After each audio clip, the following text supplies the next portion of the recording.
Hujan deras menghantam jendela ruang praktik dokter, sementara Rahmat Alamsyah memperhatikan tetesan air yang mengalir di kaca, mencoba menemukan pola dalam kekacauan air itu. Apapun lebih baik daripada harus menghadapi tatapan penuh belas kasihan dari Dr. Hendra Wijaya yang memegang amplop coklat berisi hasil tes seolah itu adalah vonis hukuman. 52 tahun hidup, 30 tahun diantaranya didedikasikan untuk membangun kerajaan bisnis yang dimulai dari toko suku cadang kecil di Jakarta Timur dan berkembang menjadi distributor komponen otomotif terbesar di Indonesia. Rahmat telah mencapai semua yang ia impikan saat kecil. Penthouse di kawasan elit Menteng, jet pribadi, mobil impor, rasa hormat, dan ketakutan yang diilhami namanya di ruang rapat. Namun saat itu, duduk di kursi kulit di ruang praktik termahal di Jakarta, semua itu terasa tidak penting. Dr. Hendra akhirnya memecah keheningan yang terasa berat di ruangan ber-AC itu. Suaranya lembut, terlatih untuk menyampaikan berita sulit, tetapi Rahmat menangkap keraguan di balik setiap kata yang dipilih dengan hati-hati.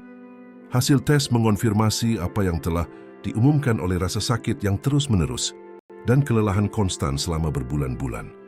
Tumor di pankreas, stadium lanjut, terlalu agresif untuk dioperasi, resisten terhadap perawatan konvensional. Rahmat mendengar kata-kata teknis, istilah medis yang menari-nari di sekitar kebenaran utama, seolah mereka bisa meredakannya. Karsinoma, metastasis, prognosis terbatas. Dokter berbicara tentang kemoterapi paliatif, kualitas hidup, perawatan suportif. Namun yang benar-benar didengar Rahmat hanyalah angkanya. 6 bulan, mungkin 1 tahun jika beruntung. 1 tahun bagi seorang pria yang selalu merencanakan puluhan tahun ke depan. Ia bangkit sebelum dokter selesai berbicara, mengambil amplop berisi hasil tes, dan meninggalkan ruang praktik tanpa menoleh ke belakang. Ia tidak ingin belas kasihan. Ia tidak butuh penjelasan rinci tentang sesuatu yang tidak memiliki solusi. Seluruh hidupnya didasarkan pada pemecahan masalah, menemukan jalan keluar, menegosiasikan hal yang mustahil. Tapi ini berada di luar negosiasi apapun. Sopirnya, Edi, menunggu di tempat parkir bawah tanah, membaca koran sambil menunggu. Melihat Rahmat mendekat, ia segera melipat koran dan membuka pintu belakang Mercedes hitam.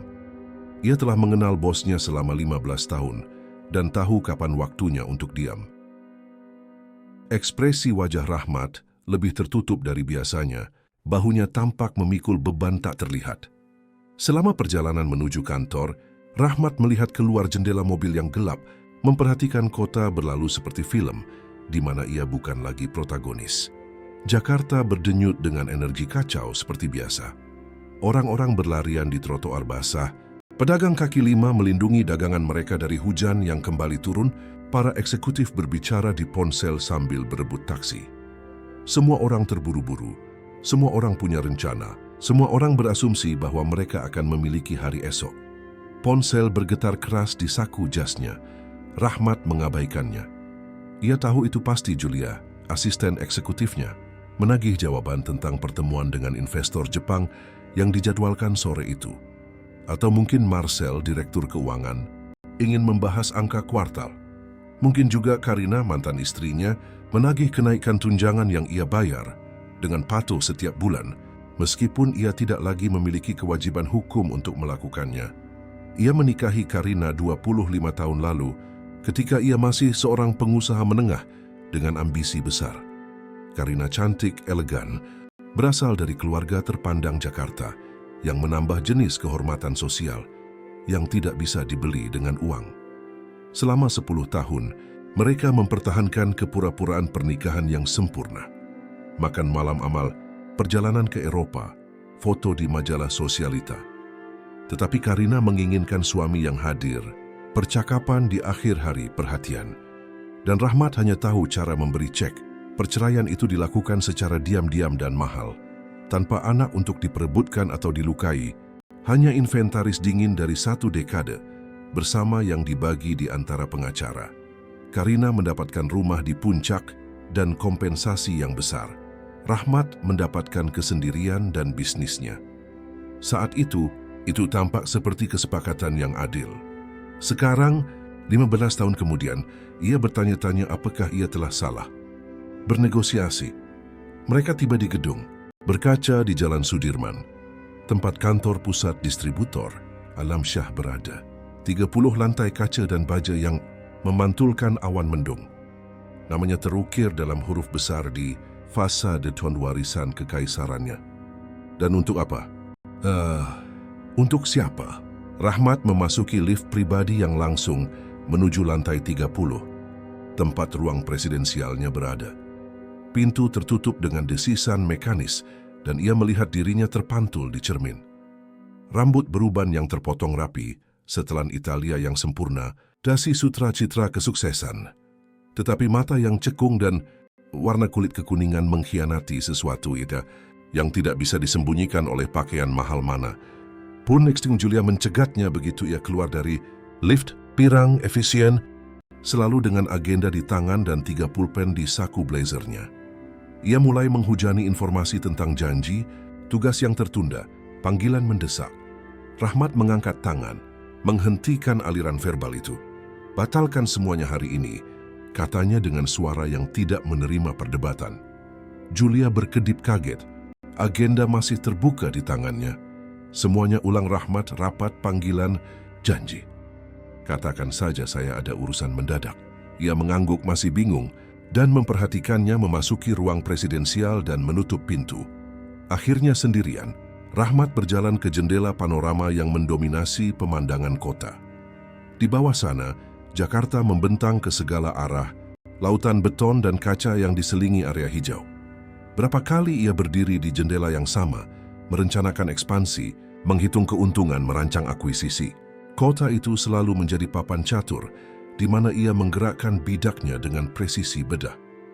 Sekarang, permainan dada telah berubah, dan ia tidak lagi tahu apa aturannya.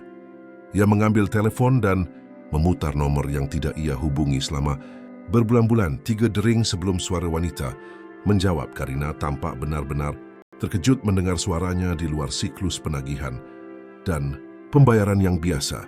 Mereka bertukar basa-basi yang canggung selama beberapa menit, menari-nari di sekitar keintiman yang tidak ada lagi. Rahmat ingin bertanya apakah ia bahagia, apakah ia menemukan apa yang ia cari ketika meninggalkan pernikahan, apakah ia kadang memikirkannya. Tetapi kata-kata itu tersangkut di tenggorokannya, tercekik oleh tahun-tahun jarak dan harga diri. Mereka akhirnya berbicara tentang cuaca, tentang hujan yang tidak berhenti, tentang hal-hal yang tidak penting. Ia menutup telepon, merasa lebih sendirian dari sebelumnya. Sisa sore itu berlalu dalam kabut yang aneh. Rahmat duduk di belakang meja mahoni, dikelilingi oleh penghargaan dan sertifikat yang membuktikan keunggulannya dalam bisnis. Ia membuka laptop, melihat spreadsheet tanpa benar-benar melihatnya, menandatangani dokumen tanpa membaca isinya. Semuanya tampak kehilangan makna, seolah seseorang telah memadamkan warna dunia. Ketika langit mulai gelap, diwarnai oranye dan ungu di balik gedung-gedung, Rahmat memutuskan untuk pergi. Bukan ke penthouse kosong yang ia sebut rumah, tetapi ke tempat yang berbeda. Ia perlu keluar dari kubah kaca dan baja itu, menghirup udara yang tidak disaring oleh AC sentral. Ia membebas tugaskan Eddie dan mengambil kunci Porsche-nya. Sudah berbulan-bulan ia tidak mengemudi sendiri, selalu mendelegasikan tugas itu kepada sopir. Tetapi malam itu, ia perlu merasakan setir di tangannya, mengendalikan setidaknya sesuatu dalam hidupnya yang sedang runtuh. Ia mengemudi tanpa tujuan pasti, membiarkan mobil membawanya melalui jalan-jalan dan jalan raya yang ia hafal. Melewati jalan Tamrin yang terang benderang, turun melalui jalan Sudirman, melintasi jembatan layang. Kota malam memiliki energi yang berbeda, lebih mentah, lebih jujur. Di sini tidak ada fasad perusahaan atau senyum palsu, hanya orang-orang yang menjalani kehidupan mereka yang tidak sempurna. Ia akhirnya berhenti di sebuah warung di daerah Senen, salah satu tempat sederhana yang menyajikan bir dingin dan gorengan. Itu bukan jenis tempat yang biasa ia kunjungi, tetapi sesuatu dalam keaslian itu menariknya. Ia duduk di meja formica di belakang, memesan bir, dan mengamati pelanggan lain. Pasangan tertawa, teman-teman mendiskusikan sepak bola, pekerja mengeluh tentang bos. Kehidupan biasa, masalah sehari-hari, kegembiraan sederhana. Rahmat menyadari dengan sedikit rasa iri bahwa orang-orang itu memiliki sesuatu yang tidak bisa dibeli oleh semua uangnya. Koneksi nyata, momen tulus, seseorang untuk berbagi beban hari itu. Ia minum birnya perlahan, menikmati rasa pahit yang mencerminkan apa yang ia rasakan di dalam. Dr. Hendra telah merekomendasikan untuk menghindari alkohol selama perawatan. Tetapi apa bedanya sekarang? 6 bulan, mungkin 1 tahun. Sebuah kedipan mata dalam skema besar. Hujan mulai lagi di luar, berdetak di atap warung. Orang-orang berlarian mencari perlindungan, berbagi payung, menertawakan situasi. Rahmat membayar tagihan, meninggalkan tip yang murah hati, yang membuat pelayan berkedip kaget dan keluar ke malam yang hujan. Kembali ke mobil, ia duduk selama beberapa menit hanya mendengarkan hujan menghantam atap logam. Untuk pertama kalinya dalam beberapa dekade, Rahmat Alamsyah, sang taipan bisnis, pria yang membangun kerajaan dari nol, tidak tahu harus berbuat apa. Semua kemampuan perencanaannya, semua strateginya, semua tekadnya tidak ada gunanya untuk melawan musuh yang telah menetap di dalam tubuhnya sendiri. Ia menyalakan mobil dan mulai mengemudi lagi. Kali ini, ia tahu kemana ia pergi. Kembali ke menteng, ke penthouse kosong, ke kamar-kamar sunyi yang menggemakan kesendiriannya. Besok ia harus membuat keputusan, memberitahu tim, menunjuk penerus, menjual perusahaan. Tetapi hari ini, di malam Jakarta yang hujan ini, Rahmat hanya ingin pulang dan mungkin untuk pertama kalinya dalam waktu yang lama, mengakui pada dirinya sendiri bahwa ia takut. Takut bukan pada rasa sakit yang akan datang, bukan pada akhir yang tak terhindarkan, tetapi pada kesadaran bahwa ia telah membangun seluruh hidupnya ke arah yang salah, dan sekarang tidak ada waktu untuk memulai kembali. Hari-hari berikutnya berlalu dalam rutinitas mekanis yang dilakukan Rahmat dalam mode otomatis. Ia bangun saat matahari terbit di atas kota, minum kopi sendirian di balkon penthouse, mengenakan salah satu dari 30 setelan identik yang tergantung di lemari, dan pergi ke kantor di mana ia berpura-pura semuanya normal. Tetapi tidak ada yang normal. Setiap rapat terasa seperti teater absurd, setiap keputusan bisnis adalah kesia-siaan kosmik. Julia menyadari ada sesuatu yang berbeda. Dalam 15 tahun bekerja untuk Rahmat, ia telah belajar membaca perubahan suasana hatinya seperti seorang ahli meteorologi membaca awan. Dan itu adalah awan badai. Ia lebih pendiam, lebih jauh, seolah sebagian dirinya telah terputus dari dunia.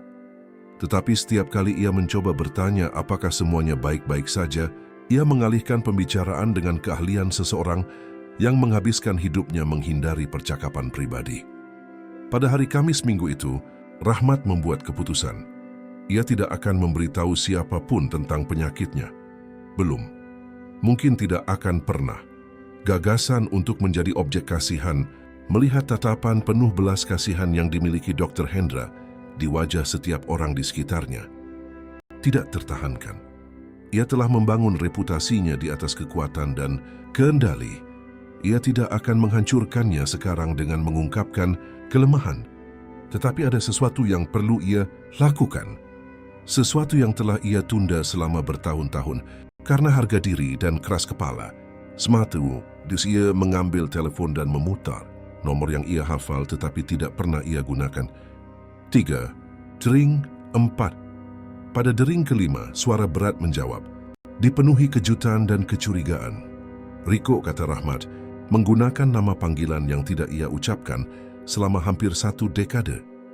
Adik laki-lakinya terdiam di ujung telepon, mungkin mencoba memproses fakta bahwa Rahmat, kakak laki-laki yang telah memutusnya dari kehidupan setelah pertengkaran sengit tentang warisan orang tua, sedang menelepon. Percakapan itu tegang, diselingi jeda yang canggung dan kebencian yang tidak disembunyikan dengan baik. Riko tinggal di Surabaya, bekerja sebagai guru sejarah di sekolah negeri, menjalani kehidupan sederhana bersama istrinya Maya dan 2 putra kembar. Kehidupan yang selalu dianggap Rahmat biasa-biasa saja, tanpa ambisi. Tetapi sekarang, mendengar adiknya berbicara tentang pertandingan sepak bola anak-anak, tentang liburan sederhana di pantai, tentang makan malam keluarga, Rahmat merasakan sesuatu yang tidak ia duga, iri. Mereka mengakhiri panggilan dengan janji samar untuk bertemu segera. Keduanya tahu itu mungkin tidak akan terjadi, tetapi kebohongan sopan lebih nyaman daripada kebenaran. Rahmat menutup telepon, merasa lebih kosong. Ia punya adik, keponakan yang hampir tidak ia kenal, keluarga yang ia korbankan di altar ambisi. Dan untuk apa? Malam itu Rahmat melakukan sesuatu yang belum pernah terjadi sebelumnya. Ia meninggalkan kantor pukul 6 sore, waktu yang ia anggap hampir pagi. Edi sangat terkejut sehingga harus dipanggil 2 kali sebelum membawa mobil. Selama perjalanan menuju Menteng, Rahmat meminta untuk melewati Taman Suropati. Ia ingin berjalan, merasakan rumput di bawah kakinya, melihat orang-orang hidup tanpa urgensi yang mendominasi hidupnya selama beberapa dekade. Sopir meninggalkannya di salah satu pintu masuk dan Rahmat mulai berjalan di sepanjang jalan setapak yang rindang. Saat itu awal malam dan taman masih ramai. Pelari berlatih, pasangan berkencan di bangku, keluarga piknik sore. Saat itulah ia melihat anak laki-laki itu untuk pertama kalinya. Ia duduk sendirian di bangku dekat danau, kakinya berayun beberapa sentimeter di atas tanah. Ia pasti berusia sekitar 8 atau 9 tahun, kulit sawo matang, rambut keriting acak-acakan, pakaian sederhana tapi bersih. Yang menarik perhatian Rahmat bukanlah penampilan anak itu, tetapi apa yang ia lakukan. Ia menulis sesuatu di buku catatan tua dengan sampul plastik, lidahnya terjepit di antara gigi dalam konsentrasi mutlak. Rahmat awalnya melewatinya, tetapi sesuatu membuatnya berhenti dan menoleh ke belakang. Anak itu terus menulis, tidak menyadari dunia di sekitarnya. Ada kemurnian dalam konsentrasi itu, intensitas yang dikenali Rahmat. Begitulah dirinya saat kecil, sebelum hidup mengajarinya bahwa bermimpi tidak membayar tagihan. Hei nak, Rahmat mendengar dirinya memanggil sebelum berpikir lebih baik. Anak itu mengangkat matanya, besar dan ekspresif. Ia tidak menunjukkan rasa takut, hanya rasa ingin tahu. Rahmat merasakan sedikit rasa malu. Sejak kapan ia mendekati anak-anak asing di taman? Ia menjadi versi dirinya yang menyedihkan. Tetapi anak itu tersenyum, senyum tulus yang menerangi wajahnya. Halo, Pak. Ia menutup buku catatannya seolah melindungi harta karun. Rahmat berjalan ke bangku, menjaga jarak yang sopan. Ia bertanya apakah anak itu sendirian, apakah orang tuanya tahu di mana ia berada. Anak itu menjelaskan bahwa ibunya bekerja sampai larut sebagai petugas kebersihan di gedung perkantoran terdekat. Dan ia menunggu di taman karena lebih aman daripada di jalan. Siapa namamu? Tanya Rahmat Wood Matthews, jawab anak itu. Matthews da Silva dan Bapak. Rahmat ragu. Memperkenalkan diri terasa seperti menciptakan koneksi yang ia tidak yakin ingin ia miliki. Tetapi ada sesuatu dalam tatapan langsung anak itu yang meminta kejujuran. Rahmat, katanya akhirnya. Hanya Rahmat, mereka terdiam sejenak, 2 orang asing berbagi bangku dan tidak lebih. Kemudian Matthews bertanya apa yang dilakukan Rahmat, apakah ia bekerja di sekitar situ. Rahmat bisa saja berbohong, menyederhanakan, tetapi ia akhirnya mengatakan yang sebenarnya. Bahwa ia punya perusahaan, bahwa ia menghabiskan hari-hari dalam rapat dan membuat keputusan tentang uang. Anak itu mendengarkan dengan perhatian serius. Pasti membosankan, komentar Matthews dengan kejujuran brutal anak-anak. Terjebak sepanjang hari membicarakan uang. Rahmat mendapati dirinya tertawa, suara serak karena jarang digunakan. Memang membosankan, ia mengakui sangat membosankan. Tapi seseorang harus melakukannya. Matthews menggelengkan kepalanya. Tidak, ada yang perlu melakukan hal yang tidak mereka sukai. Ibuku selalu mengatakan itu. Dia membersihkan lantai karena dia harus memberiku makan, tetapi di waktu luangnya dia melukis. Suatu hari dia akan mengadakan pameran dan kemudian dia bisa melukis sepanjang hari. Keyakinan yang tak tergoyahkan dalam suara anak itu membuat sesuatu menekan dada Rahmat. Dan kamu, tanya Rahmat menunjuk ke buku catatan. Apa yang kamu tulis di sana? Matthews tersenyum malu-malu. Cerita tentang pahlawan super yang menyelamatkan orang. Guruku bilang aku pandai merangkai kata, bahwa mungkin aku bisa menjadi penulis suatu hari nanti. Ia berbicara dengan campuran harapan dan keraguan, seolah ia tidak yakin bahwa bermimpi sebesar itu diizinkan untuk seseorang seperti dia, Rahmat. Merasakan sengatan emosi yang aneh. Kapan terakhir kali ia memiliki mimpi yang tidak melibatkan perluasan keuntungan atau mengakuisisi pesaing? Kapan ia berhenti membayangkan kemungkinan yang tidak muat dalam spreadsheet Excel? Peluit bergema di taman, menandakan bahwa sudah dekat waktu tutup. Mateus bangkit dengan cepat, menyimpan buku catatan di ransel usangnya. Aku harus pergi, ibuku pasti akan segera selesai. Senang berbicara denganmu, Rahmat. Ia mengulurkan tangan, gerakan dewasa dari seorang anak yang mungkin harus tumbuh terlalu cepat. Rahmat menjabat tangan kecil itu, terkejut dengan kekencangan genggamannya. Senang juga, Mateus. Dan tentang menjadi penulis, lanjutkan. Dunia membutuhkan cerita yang bagus. Anak itu tersenyum, melambai, dan berlari di sepanjang jalan setapak menuju pintu keluar taman. Rahmat tetap duduk di bangku selama beberapa menit lagi, memperhatikan langit menjadi gelap di atas Jakarta. Pertemuan kebetulan dengan anak asing seharusnya tidak berarti apa-apa. Itu hanya salah satu interaksi acak yang terjadi di kota-kota besar. Tetapi ada sesuatu dalam anak itu, dalam harapan polos itu, yang menggerakkan sesuatu yang tertidur di dalam dirinya. Pada hari-hari berikutnya, Rahmat mendapati dirinya memikirkan Mateus. Apakah anak itu baik-baik saja? Apakah ibunya benar-benar akan berhasil mewujudkan impian pameran lukisan? Dan bagaimana dengan pahlawan super di buku catatan? Cerita apa yang sedang ditulis? Pada hari Senin, setelah rapat lain yang mematikan tentang proyeksi fiskal, Rahmat membuat keputusan impulsif. Ia menyuruh Julia membatalkan janji sorenya, sesuatu yang menjadi kebiasaan yang mengkhawatirkan menurut ekspresi asistennya Sia. Mengambil mobil dan mengemudi ke Taman Suropati. Ia berjalan di sepanjang jalan setapak yang sama. Seperti minggu sebelumnya, mencerita tanpa mengakui bahwa ia sedang mencari. Dan di sana ia di bangku yang sama menulis di buku catatan yang sama. Seolah alam semesta telah berkonspirasi agar mereka bertemu lagi. Mateus mengangkat matanya dan wajahnya bersinar karena pengakuan. Rahmat seharusnya dengan kegembiraan yang tulus. Bapak kembali. Ayah tidak tampak terkejut, hanya senang. Seolah ia mengharapkan orang dewasa menepati janji tersirat untuk muncul kembali. Rahmat duduk di sampingnya, menjaga jarak yang sesuai, tetapi ramah. Mereka berbicara tentang hal-hal sepele pada awalnya. Bagaimana sekolahnya? Apakah ibunya berhasil melukis sedikit pahlawan super jenis apa yang sedang diciptakan hari ini? Mateus berbicara dengan gembira, memberi isyarat dengan tangan, matanya bersinar saat ia menjelaskan ide-idenya. Kemudian anak itu menjadi serius. Bolehkah aku mengajukan pertanyaan pribadi, Rahmat? Ia mengangguk, penasaran tentang apa yang dianggap pribadi oleh anak berusia 9 tahun. Apakah Bapak bahagia? Pertanyaan itu jatuh di antara mereka seperti batu di danau yang tenang, menciptakan gelombang yang menyebar dalam lingkaran. Rahmat terdiam. Bagaimana menjawabnya?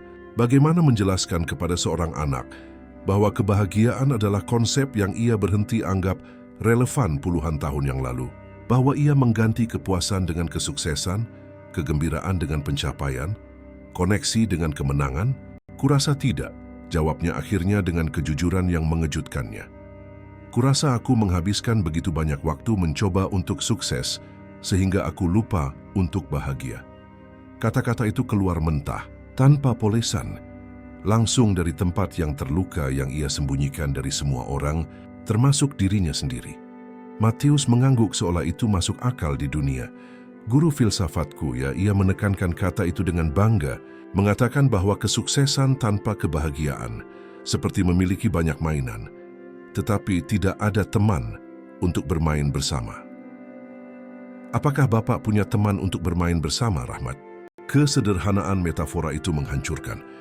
Rahmat memikirkan penthouse-nya yang kosong, makan malamnya yang sepi, pencapaiannya yang dibingkai di dinding, yang tidak dilihat siapapun selain dirinya. Ia telah membangun kastil yang megah, tetapi lupa untuk mengisinya. Tidak, ia mengakui. Kurasa tidak. Mateus meletakkan tangan kecilnya di lengan Rahmat, gerakan penghiburan yang sangat dewasa.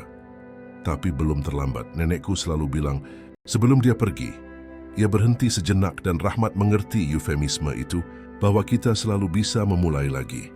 Setiap hari adalah halaman kosong. Rahmat merasakan matanya perih secara tidak biasa. Kapan terakhir kali ia menangis? Ia tidak bisa mengingatnya. Mungkin di pemakaman ibunya 15 tahun lalu.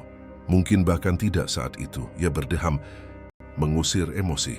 Kamu anak yang sangat bijak. Matius, anak itu tersenyum. Aku hanya banyak membaca, Zeus, dan mengamati. Dan menulis membantu memahami banyak halku. Ia menatap Rahmat dengan rasa ingin tahu, apakah Bapak pernah mencoba menulis tentang apa yang Bapak rasakan?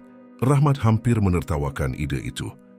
Dia, yang hampir tidak bisa mengakui perasaan pada dirinya sendiri, menuliskannya di atas kertas.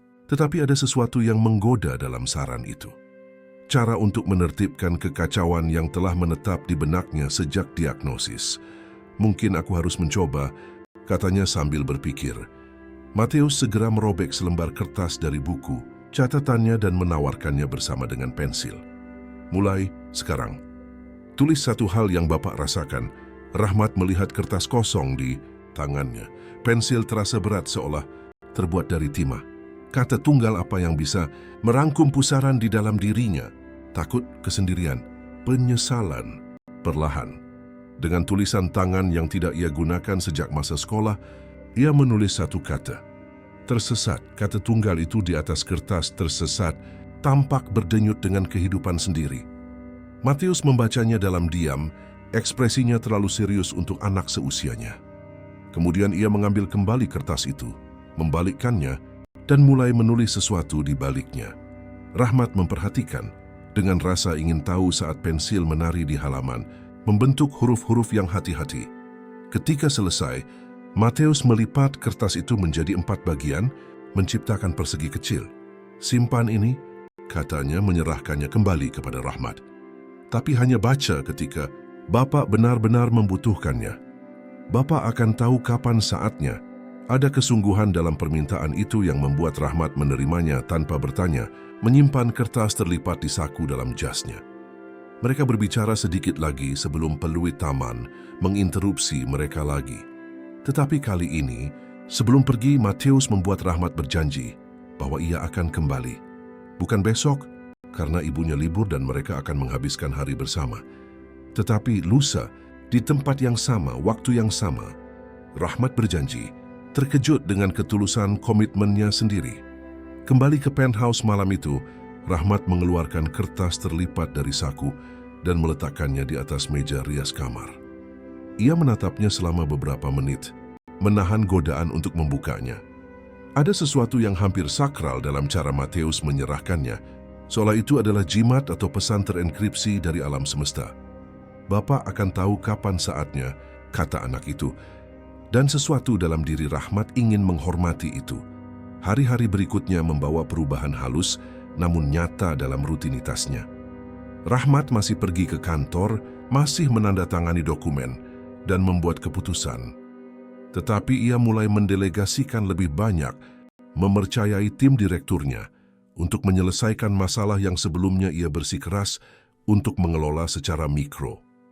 Marcel, direktur keuangan, berkomentar terkejut bahwa bos tampak lebih santai.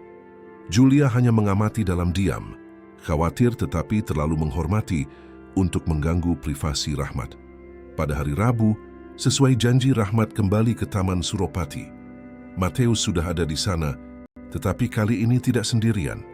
Seorang wanita duduk di sampingnya, juga menulis di buku catatan. Ia pasti berusia sekitar 35 tahun, kulit sawo matang seperti putranya, rambut panjang diikat ekor kuda yang praktis. Pakaian sederhana dari seseorang yang bekerja keras, tetapi ada sesuatu yang elegan dalam posturnya, martabat yang tidak bisa diberikan oleh pakaian mahal manapun. Melihat Rahmat mendekat, Matius melompat dari bangku. Rahmat, Bapak datang. Ibu, ini teman yang kuceritakan. Dia sangat baik dan punya perusahaan besar. Wanita itu bangkit, mengulurkan tangan dengan senyum hangat, tetapi di matanya ada kehati-hatian alami dari seorang ibu tunggal yang melindungi putranya. Beatrix, ia memperkenalkan diri. Mateus bercerita tentang kalian. Terima kasih sudah bersikap baik pada putraku. Rahmat menjabat tangannya, merasakan kekasaran seseorang yang bekerja dengan produk pembersih. Dia yang baik padaku. Sayosanya dengan tulus, putra ibu istimewa, Beatrix. Mereka berbicara selama beberapa menit, ketegangan awal berangsur-angsur hilang. Beatrix bercerita bagaimana ia menyeimbangkan 3 pekerjaan untuk memastikan Mateus bisa belajar di sekolah yang baik, memiliki buku, memiliki kesempatan untuk masa depan yang berbeda dari dirinya. Ia berbicara dengan bangga dan kelelahan dalam dosis yang sama. Rahmat mendengarkannya dengan terpesona. Di sana ada seseorang yang mengerti ambisi sejati, bukan ambisinya yang kosong dan egois, tetapi ambisi seorang ibu yang berjuang untuk memberikan kepada putranya apa yang tidak pernah ia miliki. Beatrix menunjukkan beberapa lukisannya di ponsel. Pemandangan kota, Jakarta dilihat melalui mata seseorang yang menyapu lantainya. Ada keindahan dalam gambar-gambar itu, perspektif unik dari kota yang Rahmat pikir ia kenal. Tetapi sekarang ia sadari bahwa ia hanya menghuninya. Ibu punya bakat nyata, katanya. Pernahkah ibu berpikir untuk memamerkannya secara profesional? Beatrix tertawa, tetapi itu adalah tawa tanpa humor. Pameran, Pak Rahmat, membutuhkan uang bingkai, tempat promosi. Semuanya membutuhkan uang yang tidak saya miliki. Jadi saya melukis agar tidak gila dan menyimpan lukisan-lukisan itu di bawah tempat tidur. Siapa tahu suatu hari nanti. Kepasrahan dalam suaranya menyakitkan untuk didengar. Rahmat mendapati dirinya ingin membantu, menawarkan uang, menyelesaikan masalah seperti ia menyelesaikan segalanya dalam hidupnya. Tetapi sesuatu menghentikannya. Ia merasa Beatrix memiliki harga diri, bahwa ia tidak akan menerima amal dari orang asing, kaya yang muncul entah dari mana. Dan ada sesuatu yang lain, suara kecil di dalam dirinya mengatakan bahwa ini bukan tentang memberi uang. Tidak pernah tentang uang. Beatrix harus pergi, ia punya shift lain yang dimulai dalam 1 jam. Ia mencium puncak kepala Mateus, berterima kasih lagi kepada Rahmat karena menemani putranya dan pergi berjalan cepat. Rahmat dan Mateus sendirian lagi. Ibumu luar biasa, kata Rahmat. Mateus tersenyum dengan cinta, tanpa syarat yang hanya dimiliki anak-anak. Dia yang terbaik. Dia bekerja sangat keras agar aku bisa memiliki kehidupan yang lebih baik. Itu sebabnya aku harus belajar keras dan menjadi seseorang untuk membalas semua yang dia lakukan. Kedewasaan anak itu mengharukan dan mengganggu. Tidak ada anak yang seharusnya memikul beban sebanyak itu di pundaknya. Rasa tanggung jawab sebanyak itu. Tetapi Rahmat melihat dalam diri Mateus tekad yang sama yang ia miliki di masa mudanya. Perbedaannya adalah Mateus masih memiliki cahaya di matanya, masih percaya pada pahlawan dan akhir yang bahagia. Mereka berjalan di sekitar taman sambil berbicara. Mateus berbicara tentang sekolah, tentang teman-temannya, tentang guru bahasa Indonesia yang mendorong tulisannya. Rahmat berbagi cerita yang diedit tentang masa kecilnya sendiri, tentang tumbuh miskin di Jakarta Timur, tentang toko suku cadang ayahnya yang hampir tidak bisa membayar tagihan. Ia terkejut menyadari bahwa sudah puluhan tahun ia tidak memikirkan masa-masa itu. Ia telah membangun narasi yang dipoles tentang self-made man untuk surat kabar bisnis, tetapi kebenarannya lebih berantakan, lebih manusiawi. Ketika percakapan beralih ke mimpi dan rencana, Mateus menjadi bersemangat. Aku ingin menulis buku yang membuat orang ini merasa tidak terlalu sendirian. Seperti buku yang kubaca membuatku merasa. Ia menatap Rahmat dengan kejujuran yang membingungkan. Itu, Bapak merasa sendirian kan? Rahmat bisa saja menyangkal, mengalihkan, membangun tembok yang sopan. Tetapi ia tidak melakukannya. Ya, ia mengakui sangat sendirian. Sudah lama Mateus mengangguk seolah ia mengerti sepenuhnya. Kesendirian bukan tentang sendirian. Ini tentang tidak memiliki siapapun yang benar-benar melihatmu. Guru, saya mengatakan itu. Pengamatan itu menghantam Rahmat seperti pukulan. Itu, persis seperti itu. Dikelilingi oleh karyawan, rekanan, kenalan, ia tidak terlihat. Semua orang melihat Rahmat Alamsyah, pengusaha, taipan, nama dalam huruf besar di fasad gedung. Tetapi siapa yang melihat Rahmat, hanya Rahmat, dengan ketakutan dan penyesalannya dan perasaan yang tumbuh bahwa ia telah menyia-nyiakan sesuatu yang berharga dan tidak dapat dipulihkan. Mereka duduk di bangku lain. Yang ini menghadap lapangan tempat anak-anak bermain sepak bola. Matius mengeluarkan buku catatannya dan mulai menulis, menggigit bibirnya dalam konsentrasi. Rahmat hanya mengamati, menikmati momen sederhana berada di sana.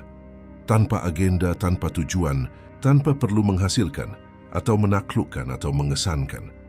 Bolehkah aku menceritakan sebuah rahasia? Tanya Matius tanpa mengangkat mata dari buku catatan. Rahmat berkata, yang kadang-kadang aku takut tidak akan berhasil, tidak cukup. Baik, mengecewakan ibuku. Semua orang bilang aku harus menjadi seseorang sukses, tetapi bagaimana jika aku gagal? Bagaimana jika semua pengorbanannya sia-sia? Rahmat merasakan hatinya mencelos. Di sana ada seorang anak laki-laki berusia 9 tahun memikul beban yang sama yang ia pikul dan yang mengubahnya menjadi dirinya hari ini. Seseorang yang terobsesi dengan kesuksesan, dengan mengorbankan segalanya. Seseorang yang tidak pernah berhenti, karena berhenti berarti melihat ke belakang dan melihat kekosongan. Matius, kata Rahmat memilih kata-kata dengan hati-hati. Bolehkah aku memberitahumu sesuatu yang aku pelajari terlalu terlambat? Anak itu berhenti menulis dan menatapnya. Kesuksesan bukanlah apa yang orang lain katakan. Bukan uang atau kekuasaan, atau memiliki namamu di gedung-gedung. Aku punya semua itu dan aku memberitahumu dengan pasti bahwa itu tidak bernilai. Apa-apa jika kamu kehilangan dirimu sendiri dalam prosesnya. Ia menarik napas dalam-dalam. Ibumu tidak ingin kamu kaya atau terkenal. Dia ingin kamu bahagia. Dia ingin kamu memiliki pilihan yang tidak dia miliki. Dan menulis, menceritakan kisah yang membuat orang merasa tidak terlalu sendirian. Itulah kesuksesan sejati. Itu penting. Matius memproses kata-kata itu dalam diam. Jadi bapak menyesal menjadi kaya. Rahmat menggelengkan kepalanya. Aku tidak menyesali apa yang aku capai. Aku menyesali apa yang hilang di sepanjang jalan orang-orang yang aku jauhi. Waktu yang tidak benar-benar aku jalani. Lupa bahwa uang hanyalah kertas jika tidak ada orang untuk berbagi. Mereka terdiam sejenak, menyerap beban percakapan. Kemudian, Matius melakukan sesuatu yang tidak terduga. Ia memeluk Rahmat pelukan cepat, tapi tulus yang mengejutkan pria itu sepenuhnya. Terima, kasih sudah memberitahuku yang sebenarnya, kata anak itu. Orang dewasa selalu berbohong kepada anak-anak, berpikir mereka melindungi kita. Tapi bapak berbeda. Rahmat merasakan sesuatu meleleh di dalam dirinya, lapisan es yang ia tidak tahu ada. Kapan terakhir kali seseorang memeluknya secara spontan? Kapan terakhir kali ia merasakan koneksi manusia yang nyata, tidak transaksional, tidak terhitung? Matius menjauh dan kembali menulis. Sekarang dengan energi yang diperbarui.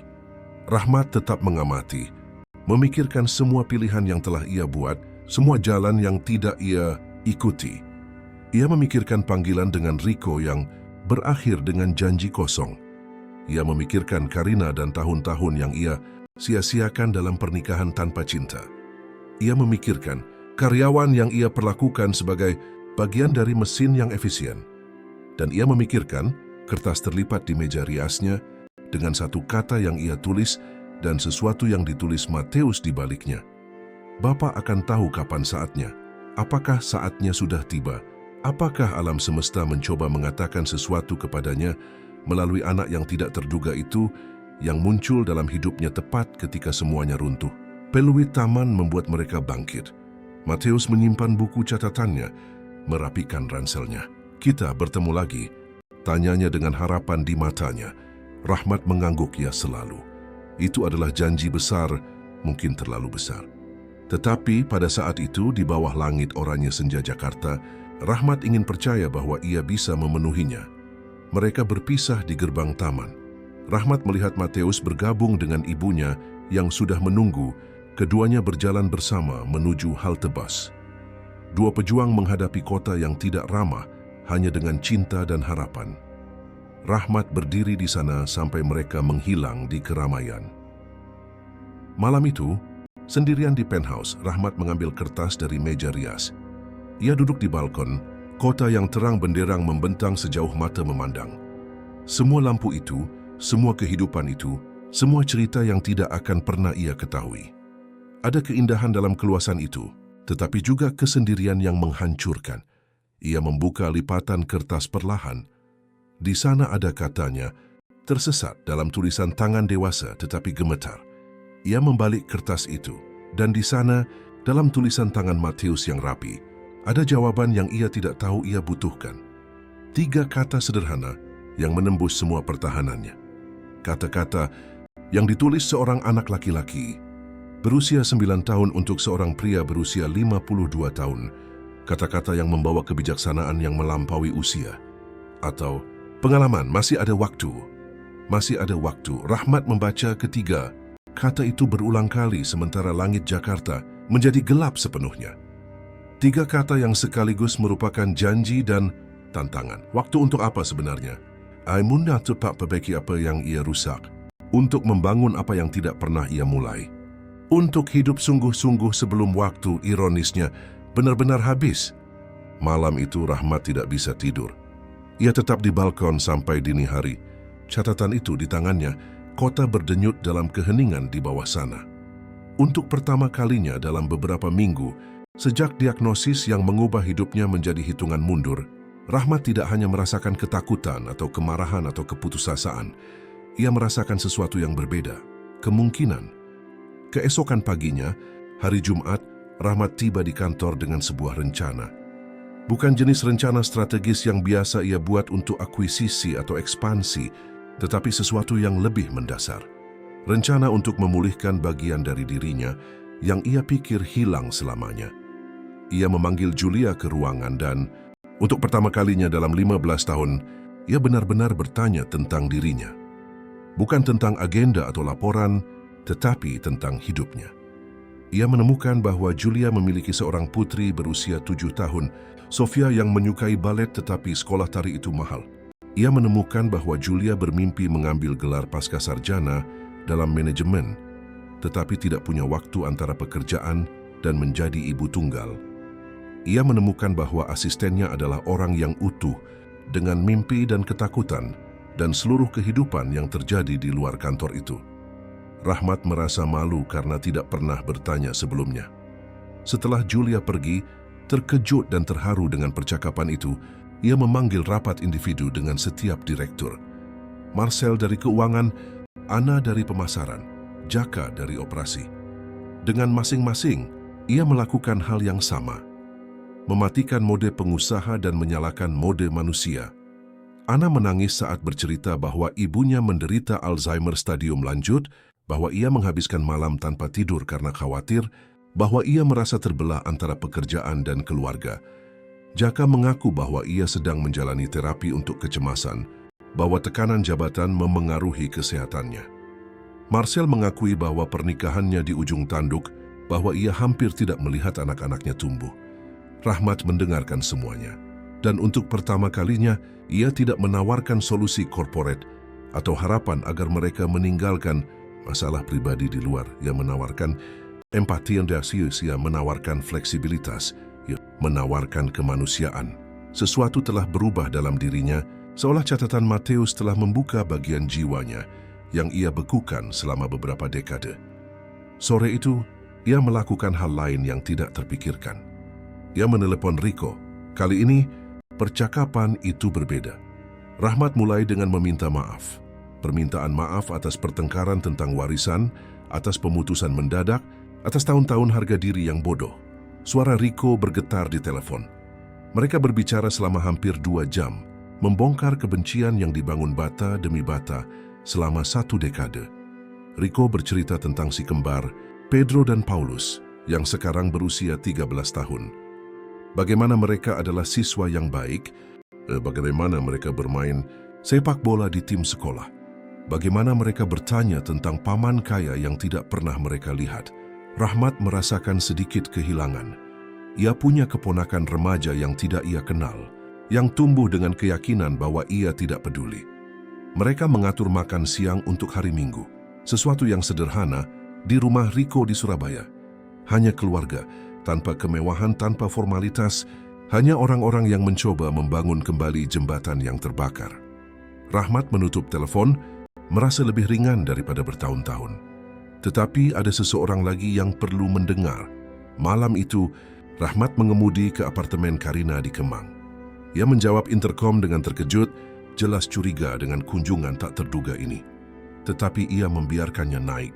Karina berbeda. Rambut lebih pendek. Beberapa kerutan yang tidak ia ingat.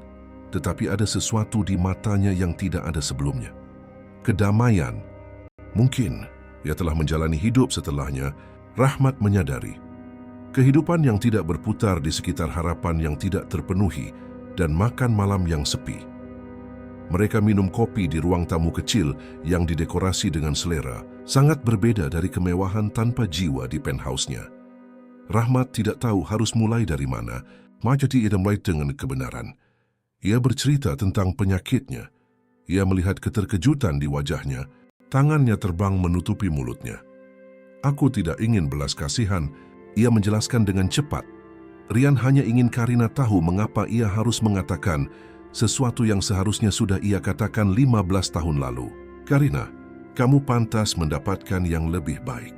Kamu pantas mendapatkan suami yang hadir, penuh perhatian, yang melihatmu sebagai pribadi, bukan sebagai pelengkap. Dan aku minta maaf karena begitu egois, begitu fokus membangun kerajaan hingga aku lupa membangun kehidupan. Kamu mencoba mengatakan ini padaku berkali-kali, dan aku hanya tidak mendengarkan. Air mata mengalir di wajahnya. Rian melanjutkan, kamu sudah menemukan seseorang. Dia mengangguk. Bima, seorang guru musik. Mereka menikah 5 tahun lalu, secara diam-diam. Dia baik, kata Karina dengan suara lembut. Dia ada di sini saat dia bilang akan ada. Dia ingat ulang tahunku. Dia bertanya bagaimana hariku dan benar-benar mendengarkan jawabannya. Rian tersenyum, benar-benar bahagia untuknya. Kamu pantas mendapatkan yang seperti itu. Dan dia beruntung memilikimu. Mereka berbicara lebih banyak, akhirnya melepaskan beban pernikahan yang seharusnya tidak pernah terjadi. Ketika Rian pergi beberapa jam kemudian, mereka berpelukan di pintu. Pelukan dua orang yang berbagi satu dekade kehidupan dan akhirnya berdamai dengan hal itu. Akhir pekan itu terasa aneh sekaligus indah. Pada hari Sabtu, Rian pergi ke toko suku cadang mobil yang menjadi awal kerajaannya. Dia sudah bertahun-tahun tidak mengunjungi tempat itu, yang dikelola oleh manajer-manajer efisien yang mengirim laporan bulanan. Toko aslinya di Jakarta Timur sudah dimodernisasi tetapi masih dikenali. Wawan manajernya, seorang bapak berusia 60 tahun yang bekerja di sana. Sejak ayah Rian masih hidup, hampir jatuh dari kursinya melihat kedatangan Rian. Para karyawan menjadi tegang, mengira itu adalah inspeksi mendadak. Tetapi Rian hanya meminta untuk mengobrol. Dia menghabiskan hari di sana, membantu di konter, berbicara dengan pelanggan, berkeringat dalam panas yang AC tua itu nyaris tidak bisa dinginkan. Rasanya seperti kembali ke masa lalu. Saat berusia 18 tahun ketika dia bekerja dengan ayahnya, mempelajari setiap baut, setiap suku cadang, bermimpi untuk berekspansi. Wawan menceritakan kisah-kisah tentang almarhum Pak Rahmat, ayah Rian, yang belum pernah didengar Rian. Bagaimana Pak Rahmat membantu pelanggan yang terlilit utang, bagaimana dia memberikan harga khusus untuk montir yang baru memulai usaha, bagaimana dia percaya bahwa bisnis yang baik adalah bisnis di mana semua orang diuntungkan. Rian menyadari dengan sedih bahwa dalam keinginannya untuk tumbuh, dia telah meninggalkan prinsip-prinsip yang dihargai ayahnya itu. Pada hari Minggu, dia menyetir ke luar kota, rumah Raka sederhana, rumah 2 lantai di lingkungan kelas menengah, dengan taman kecil tapi terawat. Maya, iparnya yang hampir tidak dia kenal, menyambutnya dengan pelukan hangat. Si kembar Rizky dan Raffi awalnya malu-malu tetapi segera akrab ketika Rian bertanya tentang tim sepak bola mereka dan menunjukkan minat yang tulus. Makan siang itu masakan rumahan, dibuat oleh Maya dengan bantuan Raka. Tidak mewah, hanya makanan enak dan berlimpah. Mereka mengobrol, tertawa, berbagi cerita. Rian bercerita tentang Dio, tentang catatan itu, tentang perjalanan aneh penemuan kembali ini. Raka mendengarkan dalam diam, lalu meletakkan tangannya di bahu kakaknya. Aku bangga padamu, bro. Aku tahu tidak mudah mengakui bahwa kamu berada di jalan yang salah. Kebanyakan orang tidak pernah bisa melakukan itu. Rian merasakan matanya kembali perih. Dia lebih banyak menangis dalam 2 minggu itu daripada gabungan 20 tahun terakhir. Dalam perjalanan kembali ke Jakarta, Rian merasakan sesuatu yang sudah lama tidak dia rasakan hingga hampir tidak dia kenali. Kepuasan. Bukan euforia menutup kesepakatan jutaan dolar atau kepuasan menghancurkan pesaing, hanya kedamaian sunyi karena terhubung dengan orang-orang yang penting. Hari Senin tiba, dan bersamanya keputusan sulit. Rian mengadakan rapat dewan direksi luar biasa. Dia mengumumkan bahwa dia akan mundur secara bertahap, bahwa dia akan mendelegasikan lebih banyak tanggung jawab, bahwa dia percaya pada tim untuk menjalankan operasional sehari-hari. Ruangan itu hening karena terkejut. Malik memberanikan diri menanyakan hal yang jelas. "Apakah Anda baik-baik saja, Pak Rian?" Rian tersenyum. Jauh dari kata baik-baik saja, dalam arti medis. Tetapi dalam arti lain mungkin yang lebih penting, dia lebih baik daripada dalam beberapa dekade terakhir. "Anggap saja saya mendapat pencerahan tentang prioritas," jawabnya misterius. Sore harinya Rian pergi ke Bundaran HI seperti biasa. Dio ada di sana menulis dengan intens. Melihat Rian, wajah anak itu berseri-seri. "Anda terlihat berbeda," Dio mengamati dengan persepsi yang membingungkan itu. "Lebih ringan." Rian duduk di sampingnya. "Aku membaca apa yang kamu tulis di catatan itu." Dio tersenyum. "Lalu, membantu?" Rian mengangguk, mengubah segalanya. 3 kata itu, "Dah masih ada waktu," telah melakukan lebih banyak untukku daripada yang bisa dilakukan terapi bertahun-tahun. Memberiku izin untuk memulai kembali. Anak itu tampak puas. Terkadang kita hanya perlu diingatkan bahwa belum terlambat. Mereka berbicara tentang minggu masing-masing. Dia bercerita tentang esai yang dia tulis di sekolah, yang dipuji oleh gurunya. Rian bercerita tentang berdamai dengan saudaranya, tentang mengunjungi toko ayahnya, tentang mulai benar-benar melihat orang-orang di sekitarnya. Dengan setiap cerita, Dio mendengarkan dengan perhatian penuh yang hanya bisa diberikan anak-anak. "Tahukah kamu apa yang aku sadari?" kata Rian sambil berpikir. "Aku menghabiskan seluruh hidupku berpikir bahwa aku perlu mengumpulkan banyak hal agar penting, uang, kekuasaan, properti. Tapi bukan benda-benda itu yang tersisa. Itu adalah momen-momennya, itu adalah koneksi.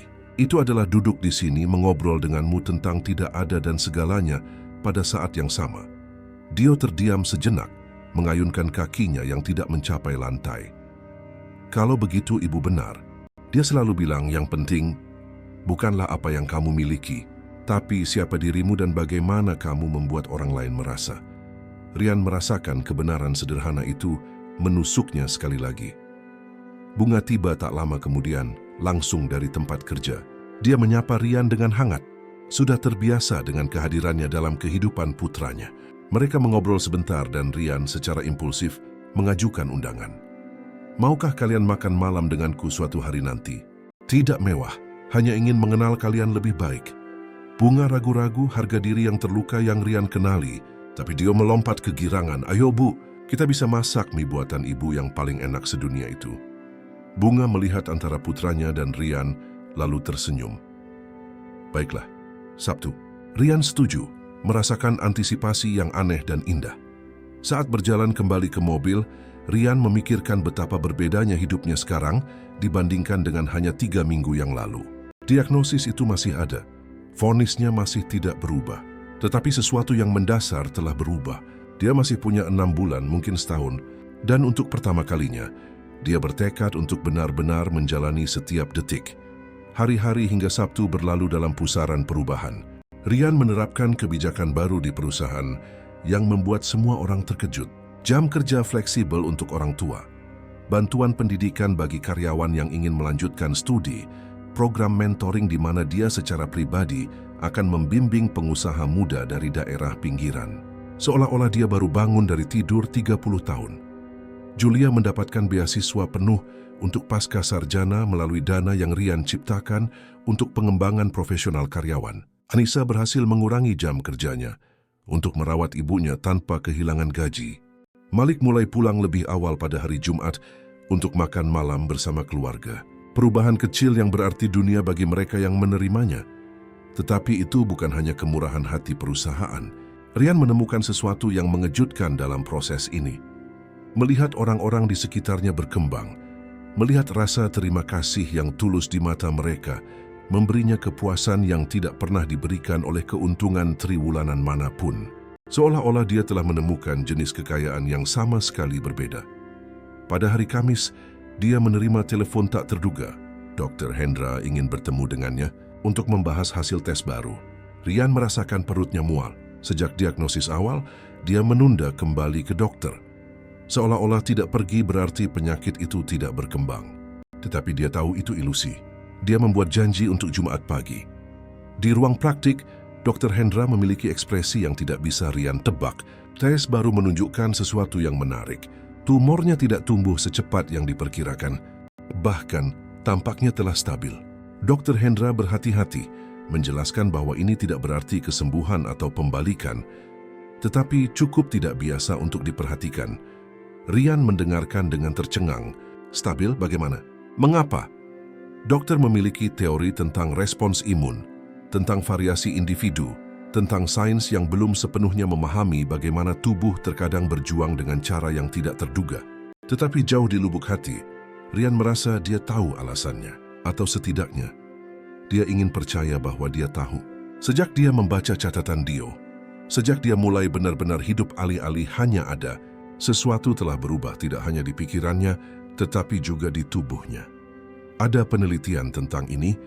Dr. Hendra menyebutkan hampir dengan enggan tentang bagaimana keadaan emosional dapat memengaruhi perkembangan penyakit. Kebahagiaan, tujuan, koneksi tidak menyembuhkan, tetapi terkadang memberi tubuh kekuatan ekstra untuk berjuang. Rian meninggalkan ruang praktik dalam keadaan syok yang penuh harapan. Dia masih memiliki penyakit itu, masih serius, tetapi dia telah memenangkan sesuatu yang berharga. Waktu, mungkin bukan 6 bulan, mungkin setahun, mungkin lebih. Setiap hari tambahan adalah hadiah yang tidak dia harapkan. Hari Sabtu tiba dengan cerah, jarang terjadi di Jakarta pada waktu itu. Rian menyetir ke alamat yang diberikan Bunga, sebuah kompleks perumahan di Jakarta Selatan. Bangunan itu sederhana tetapi terawat baik. Dengan area hijau kecil tempat anak-anak bermain, sangat berbeda dari penthouse di Menteng. Tetapi ada kehidupan di sana, komunitas, sesuatu yang tidak pernah dimiliki oleh beton dan kaca di dunianya. Dio menunggunya di gerbang, melompat kegirangan. Rian membawa bunga untuk Bunga, dan satu set alat tulis berkualitas tinggi untuk Dio. Buku catatan dengan kertas khusus, pulpen berbagai warna, buku tentang teknik bercerita. Anak itu memegang hadiah itu seolah-olah itu adalah harta paling berharga di dunia. Apartemen itu kecil, 2 kamar tidur, ruang tamu dan dapur terintegrasi. Tetapi Bunga telah mengubah ruang itu menjadi rumah. Ada lukisan di mana-mana.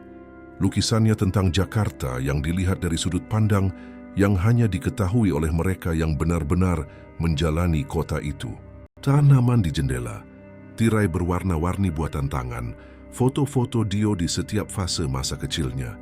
Bunga ada di dapur, menyiapkan mie yang dijanjikan.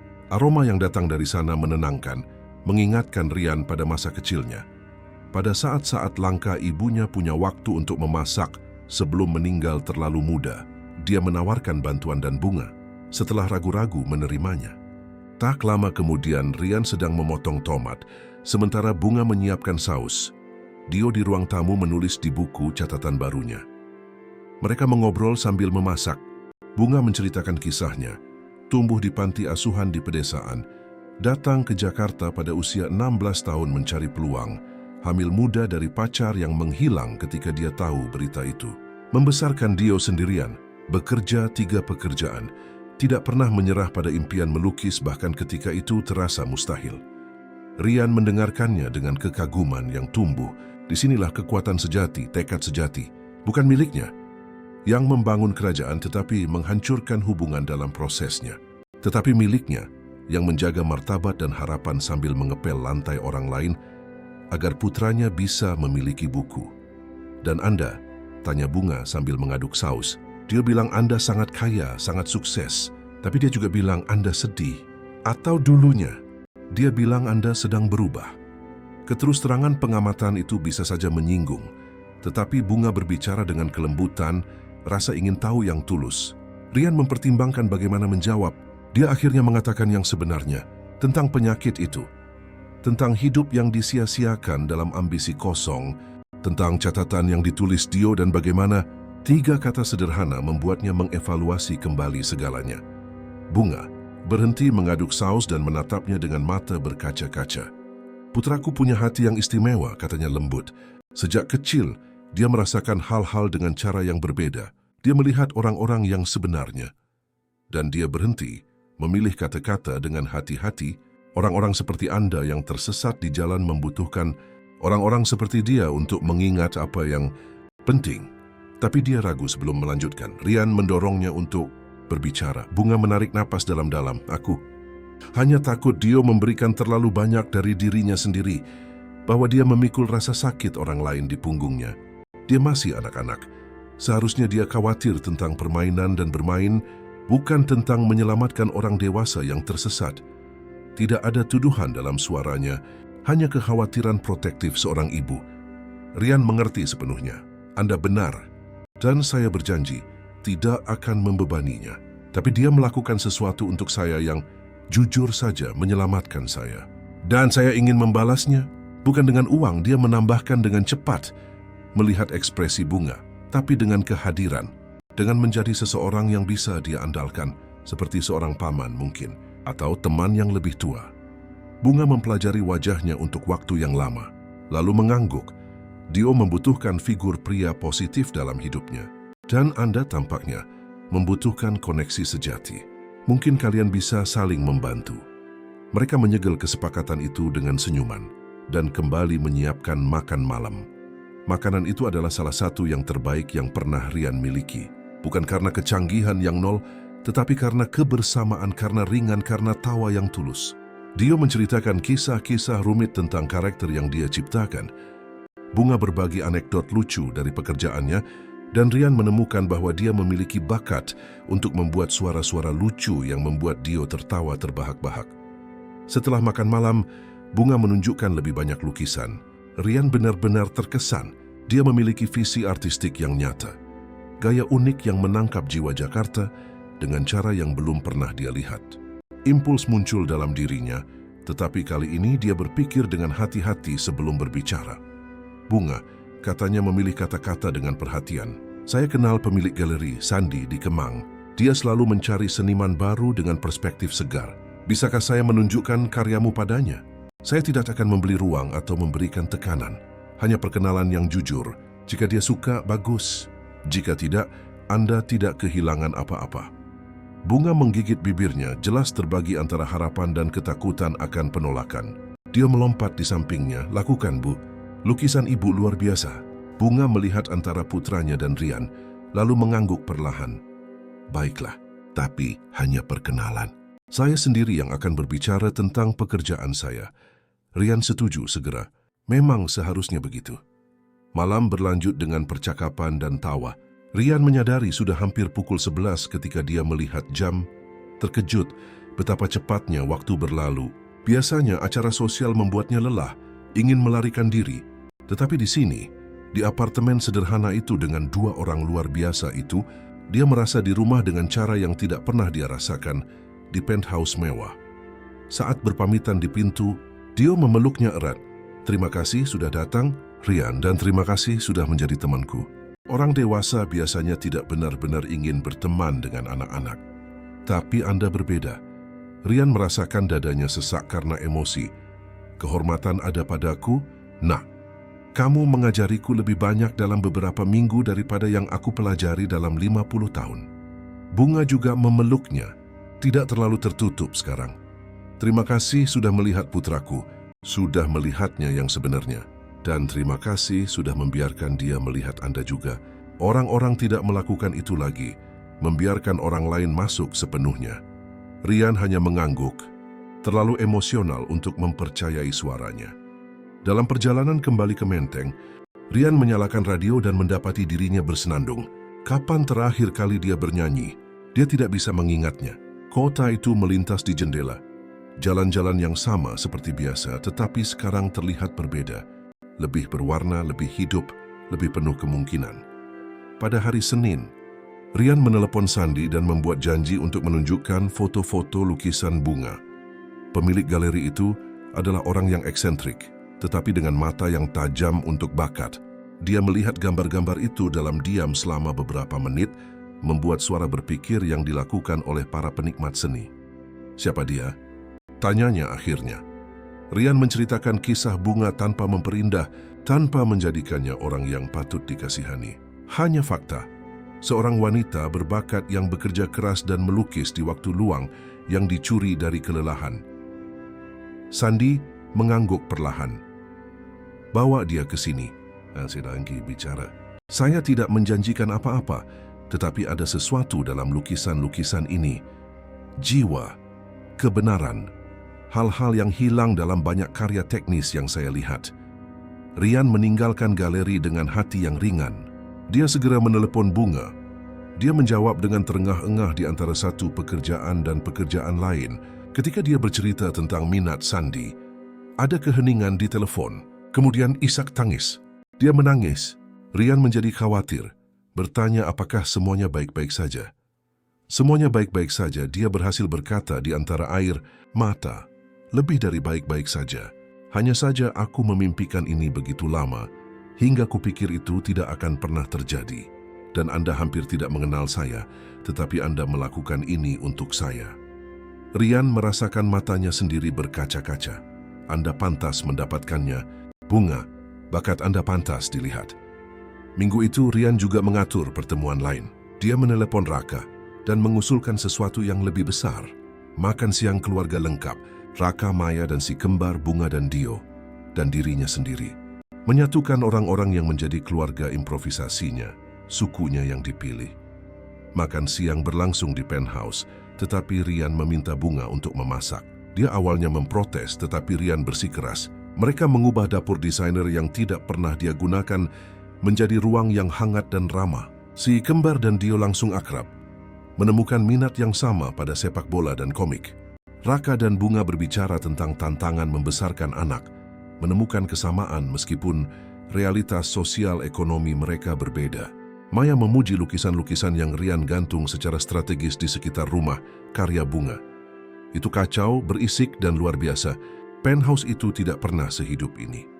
Sementara semua orang mengobrol di ruang tamu setelah makan siang, Rian berdiri sejenak sendirian di balkon.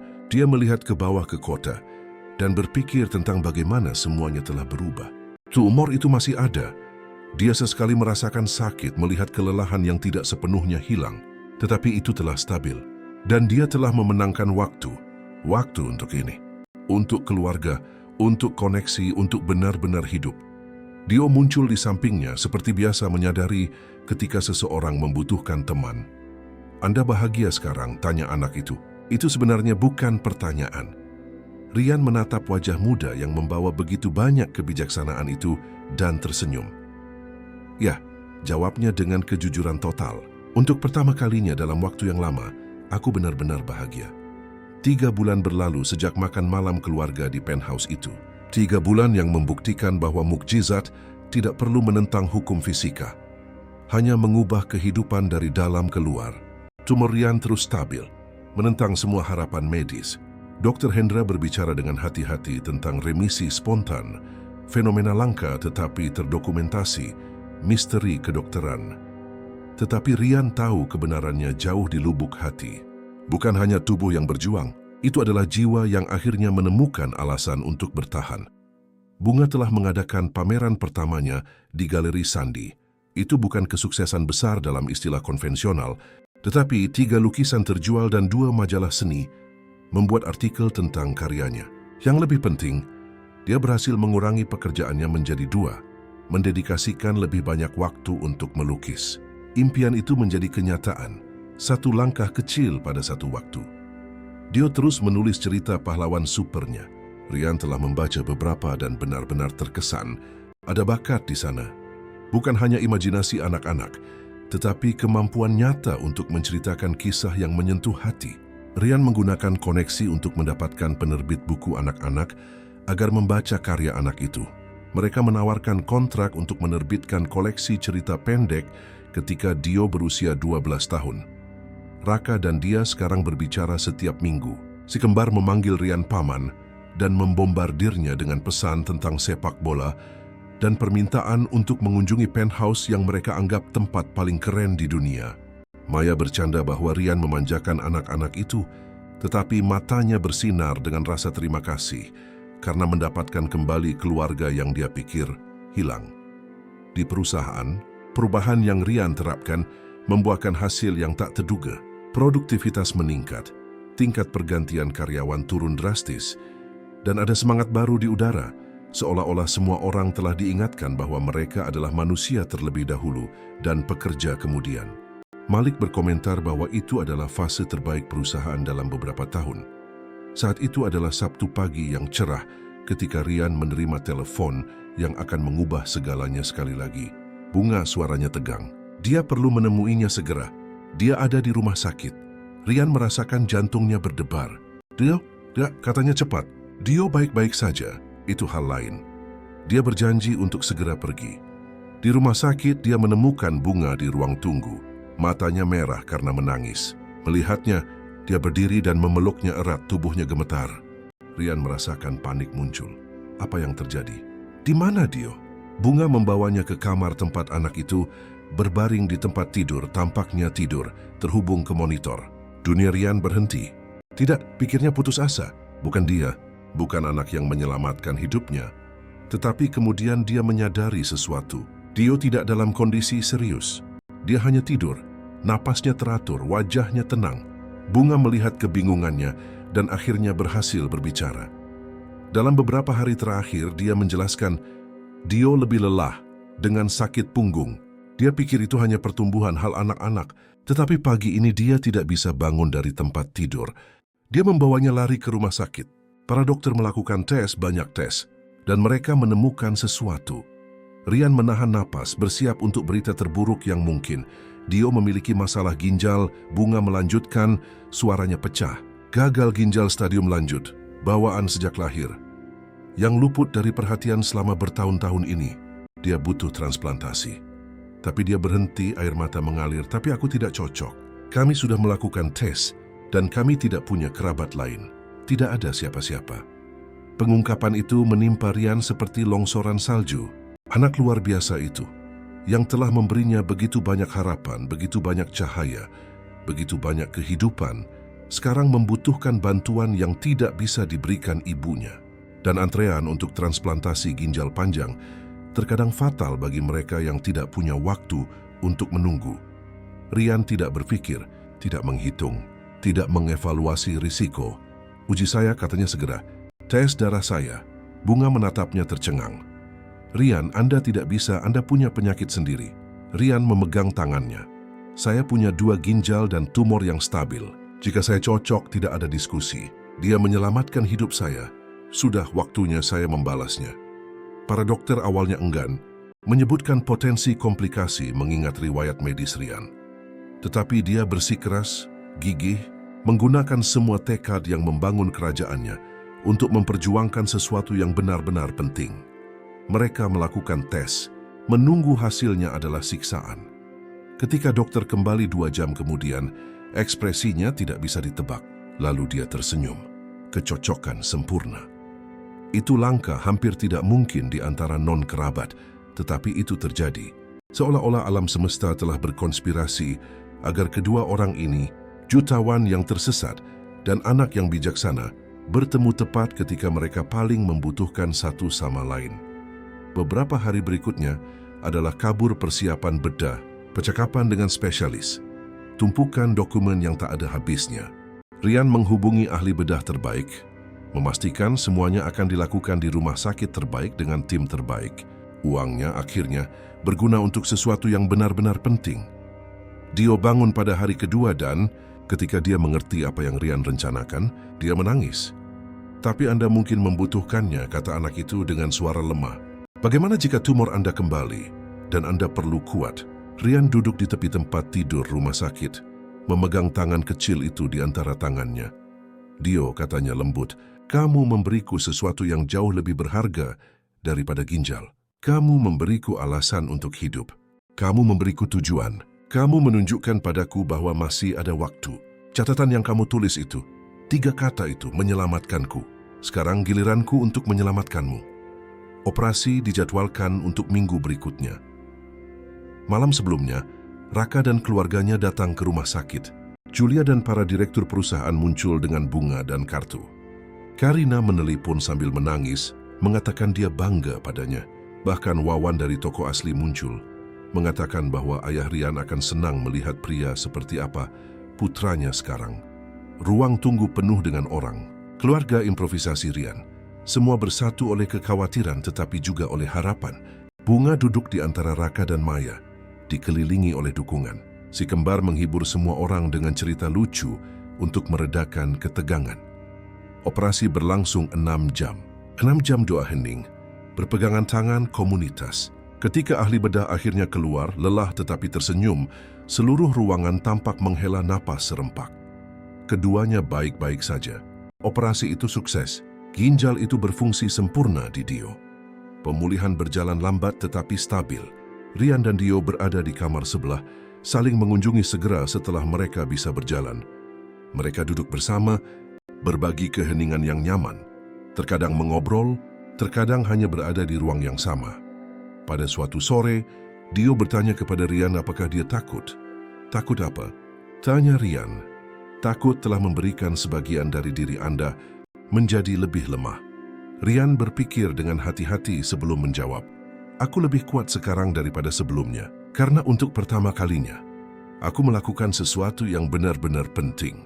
Aku tidak membangun apa-apa, aku tidak membeli apa-apa, aku tidak menaklukkan apa-apa, aku hanya memberi. Dan aku menemukan bahwa memberi adalah satu-satunya hal yang benar-benar mengisi kita.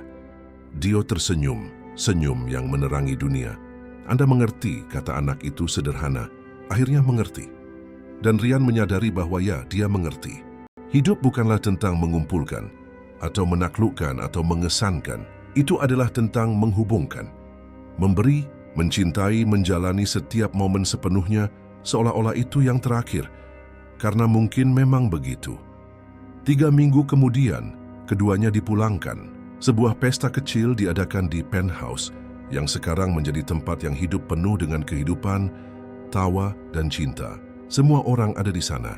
Seluruh keluarga pilihan Rian merayakan tidak hanya pemulihan tetapi transformasi total seorang pria yang mengira telah kehilangan segalanya dan menemukan bahwa dia masih punya waktu untuk memenangkan apa yang benar-benar penting. Malam itu, sendirian di balkon setelah semua orang pergi, Rian melihat ke kota yang sekarang terlihat berbeda. Bukan karena kota itu berubah, tetapi karena dia telah berubah. Dia menyentuh bekas luka di sisi tempat ginjalnya dulu, berada dan tersenyum.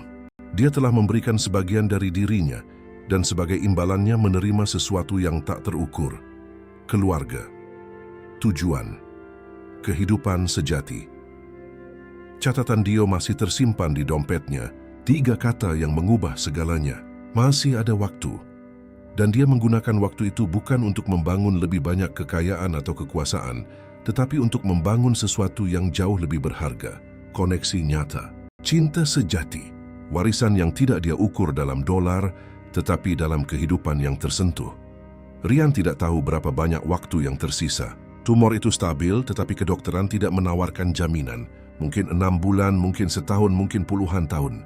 Tapi itu tidak penting lagi. Karena sekarang, untuk pertama kalinya dalam hidupnya, Rian menjalani setiap hari sepenuhnya, dikelilingi oleh orang-orang yang dia cintai dan yang mencintainya kembali.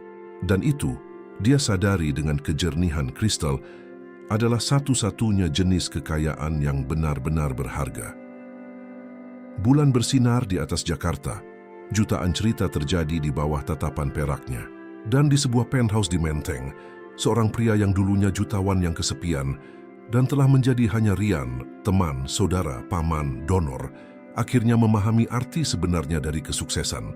Itu tidak terletak pada apa yang Anda taklukkan, tetapi pada siapa Anda menjadi dan kehidupan yang Anda sentuh di sepanjang jalan.